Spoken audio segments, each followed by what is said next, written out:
C'est sur la place de la Révolution, au centre de Téhéran, que les funérailles ont été organisées par le régime. Ces images diffusées par la télévision d'État iranienne montrent la foule rassemblée en masse autour de plusieurs cortèges funéraires. Sur ces photos, les visages de plusieurs hauts gradés et scientifiques nucléaires iraniens tués lors des frappes israéliennes contre l'Iran à la mi-juin. Pendant les 12 jours de guerre, entre le 13 et le 25 juin, Israël a frappé les principaux sites nucléaires et militaires iraniens, ainsi que plusieurs quartiers résidentiels. Au total, près de 630 personnes auraient été tuées. Les tirs de missiles et de drones en représailles ont fait 28 morts en Israël, selon les autorités, et causé les plus importantes destructions de l'histoire du pays. À la veille de ces funérailles nationales, des opposants iraniens ont pris la parole pour confirmer l'affaiblissement du régime de Téhéran.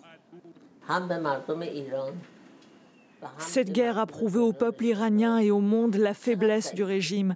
Israël a été capable d'envoyer ses forces de sécurité en Iran pour construire des drones, puis d'attaquer depuis l'intérieur du pays.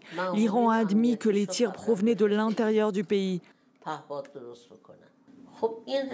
La faiblesse d'un tel régime est évidente. Mais depuis le cessez-le-feu, les opposants redoutent un retour de bâton de la part d'un régime fragilisé. Les autorités iraniennes n'ont pas cessé la répression menée contre leurs détracteurs.